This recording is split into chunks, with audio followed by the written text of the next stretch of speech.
Hai, ada apa hari ini? Pemilihan umum 2024.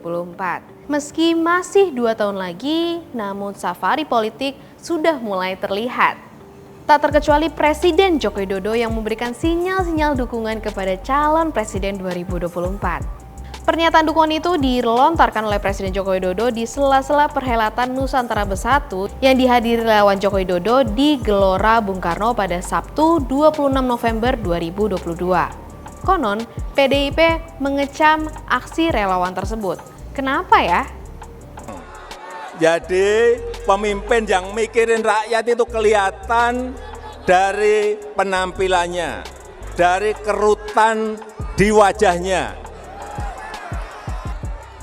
Kalau wajahnya celing, bersih, tidak ada kerutan di wajahnya,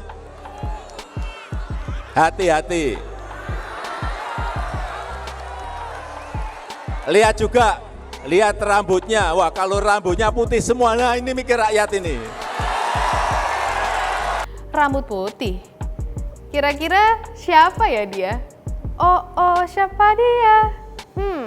Dari nama-nama calon presiden 2024, kira-kira siapa ya yang berambut putih? Berbeda dengan arah dukungan sebelumnya yang secara terang-terangan ditujukan kepada Prabowo. Kini Jokowi memberikan sinyal dukungan yang mengarah kepada calon pemimpin berambut putih yang kemungkinan adalah Ganjar Pranowo. Sebenarnya sinyal dukungan Jokowi kepada Ganjar bukan kali pertama. Karena pada tanggal 21 Mei 2022 lingkup internal Partai Benteng memanas ketika mengetahui Jokowi dan Ganjar sama-sama menghadiri rapat kerja nasional Projo Magelang, Jawa Tengah. Yang membuat Partai Banteng memanas. Karena pada saat itu relawan Jokowi meneriakan nama Ganjar Pranowo sebagai calon presiden.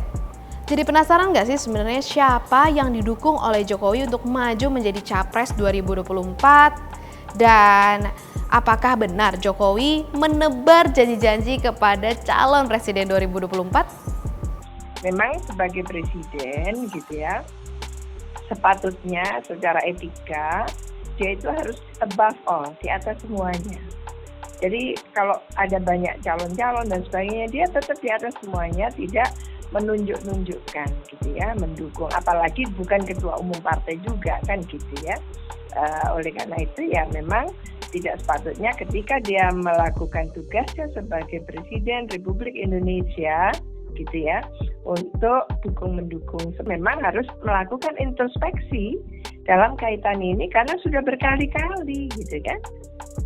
Ada kecenderungan pernyataan-pernyataan terhadap calon yang menimbulkan lalu ditanggapi tidak hanya oleh partai-partai politik gitu ya terkait, tapi juga oleh publik luas, akhirnya menimbulkan pro kontra. Majalah Tempo sebelumnya sempat membahas bahwa peluang Ganjar Pranowo menjadi Capres 2024 lewat PDIP nyaris tertutup.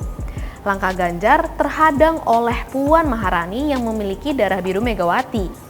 Namun, akhir-akhir ini dilakukan survei elektabilitas yang dilakukan secara tatap muka kepada 1.220 responden warga negara Indonesia dan menunjukkan Gubernur Jawa Tengah Ganjar Pranowo memiliki elektabilitas tertinggi apabila ikut dalam pemilihan presiden.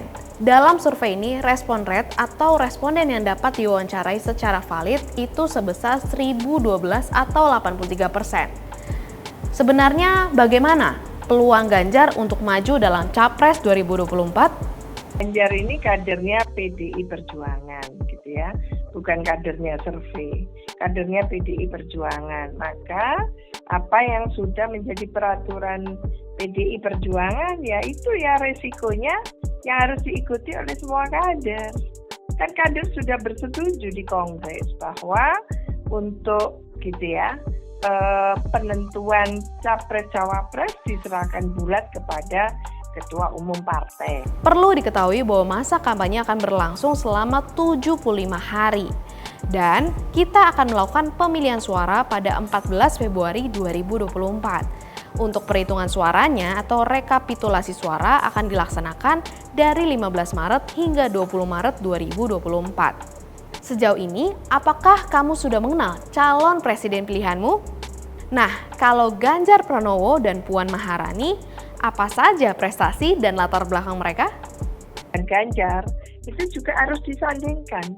Apa kelebihan-kelebihan dari Puan, apa kelebihan dari Ganjar gitu ya. Demikian juga kekurangan-kekurangannya. Apa dampaknya ketika Puan dipilih atau diusung gitu ya, direkrut menjadi capres atau cawapres. Demikian juga dengan Ganjar. Apa dampaknya?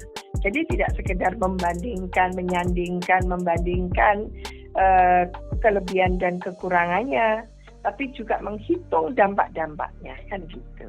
Nah, ini yang harus dilakukan oleh internal partai. Semakin seru ya persiapan menuju pesta demokrasi. Sampai sejauh ini, siapa jagoanmu? Taruh pendapatmu di kolom komentar di bawah dan jangan lupa saksikan Ada Apa Hari Ini hanya di YouTube Tempo.co.